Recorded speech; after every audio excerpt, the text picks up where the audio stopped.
So, we all know that fearful avoidant attachment styles often find themselves in unstable or chaotic relationships. And a part of this is because the fearful avoidant is constantly in this push pull in the relationship to themselves. They want love, they yearn for connection, but they fear it at the same time, especially when it gets too close.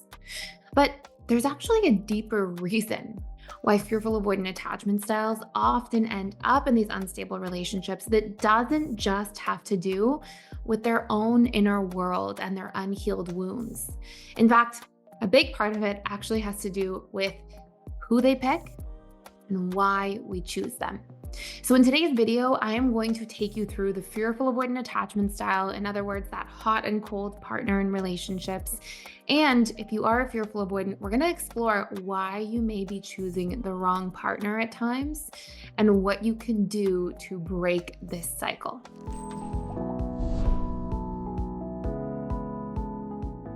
So, I want to start by asking you a question.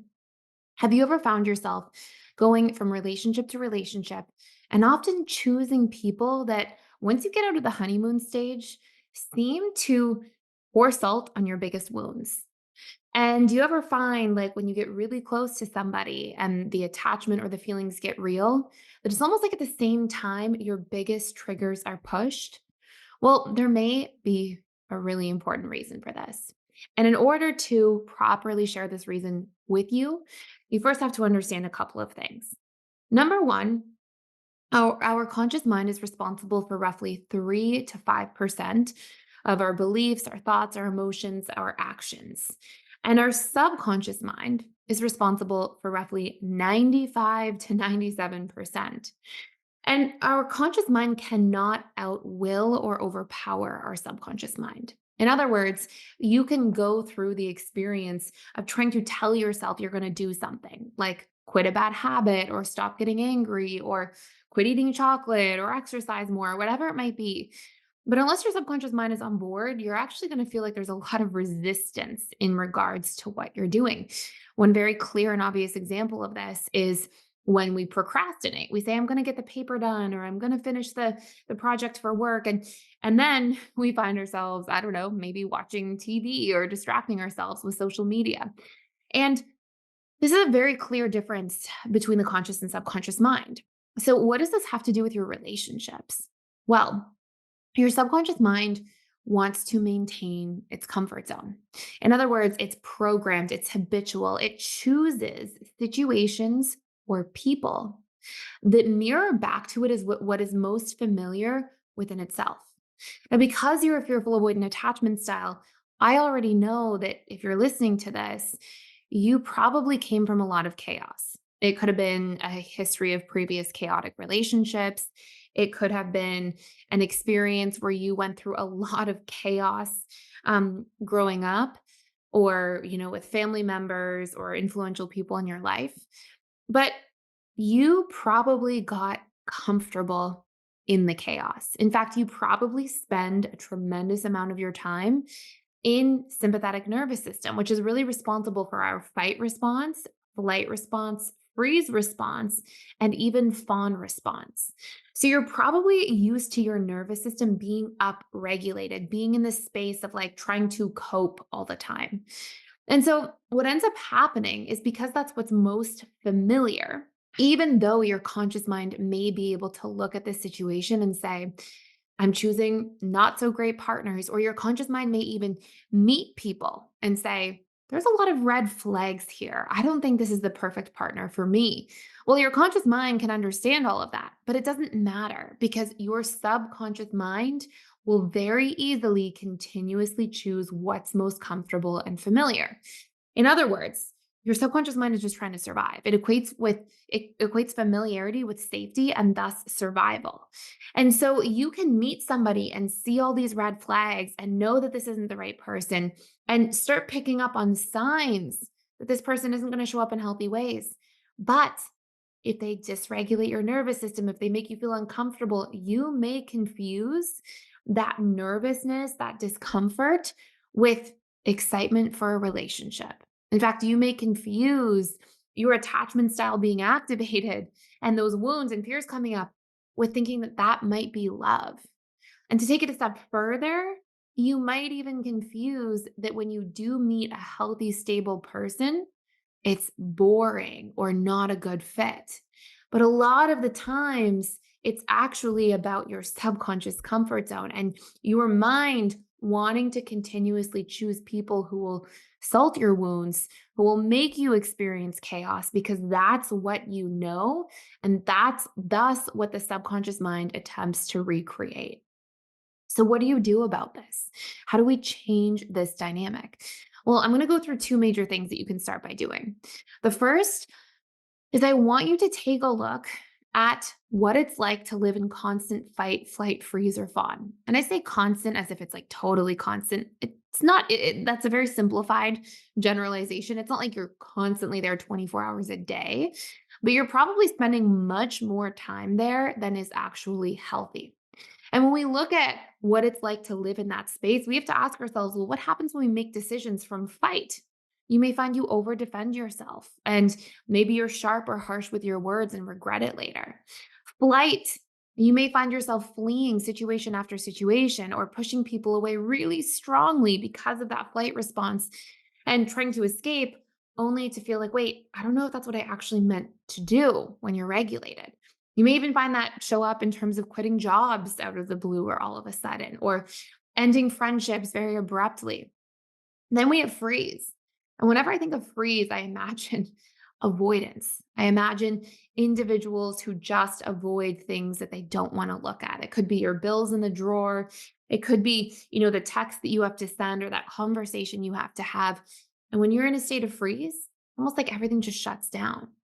And what about the fawn response, the people pleasing response, where you agree to all sorts of things that you may not have actually wanted to, and maybe circle back to regret it later?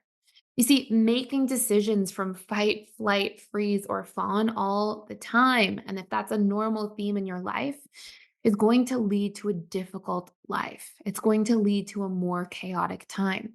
And so, one of the first things we can start by doing is retraining our nervous system to spend more time in what's known as parasympathetic nervous system mode, AKA rest and digest mode.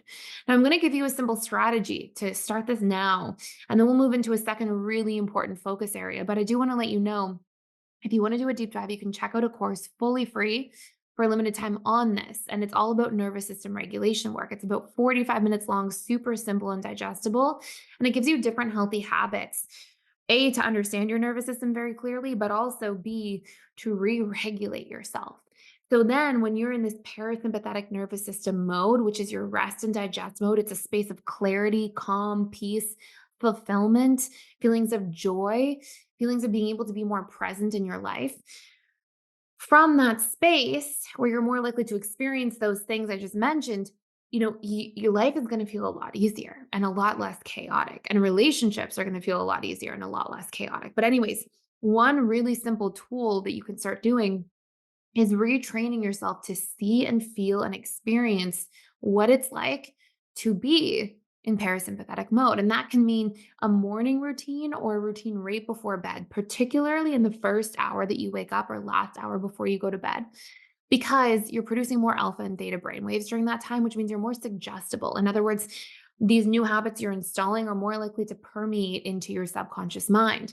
And so you can do meditation, breath work, a mindfulness practice, a body scan, anything that's getting you into a space where you're getting closer and connected to your own body, to your own breath, to being present in your own internal reality. And that helps to regulate the nervous system in really effective ways. Those are not the only ways to do it, but those are some easy and simple suggestions to start. One other thing you can start by doing is when your mind jumps to these worst case scenarios, like somebody's going to abandon me or they're betraying me or jumping to those conclusions based on our pre-existing wounds, you can actually practice questioning those things. Can I really know that? Could this be something other than my worst case scenario fear here? And it can help us to just detach a little bit from being so attached to our thoughts that can really take us for a ride. And then you can ask yourself, what do I need to get more information to be 100% clear here? And that can help spring you into action to focus on A, what you can control instead of what you can't. B, to regulate yourself by being a little less attached to these scary scenarios that the mind will love to play out. And C, take action to support yourself in your needs and to getting clarity and context for things if there's some sort of misunderstanding, instead of what the fearful avoidance usually do, which is jump into flight response or fight response or shut down in some sort of way. And I know because I was very fearful avoidant for a long time.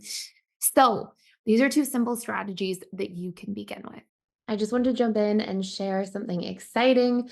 We are actually, for the first time ever, running a promotion for 60% off of your first month at the Personal Development School. And this gives you access to all of our courses, including all of the courses about different attachment styles and how to navigate those relationships together. So, for example, if you're full avoidant with a dismissive avoidant, how to really work through that relationship, all the different challenges, how to show up. We also have courses on boundaries, communication, healing your attachment style to becoming secure. So many different courses in there. But on top of that, I'm in there 3 days a week doing live webinars. So you can come in, ask me any questions that you have at any time, and I will be there to support you. And I'd love to chat with you. And we actually have trained coaches and facilitators who are in there all other days of the week except for Sunday. And there are community support events through them. There are webinars with them, smaller classes. So you have so much extra support in really integrating all of the materials and work in there. And I will say, as excited I am about the YouTube videos that we get to put out every single day, just because of the length of the courses and content, they're so much better than our YouTube content because you can go into so much more depth. There's workbooks, worksheets, and tons of support.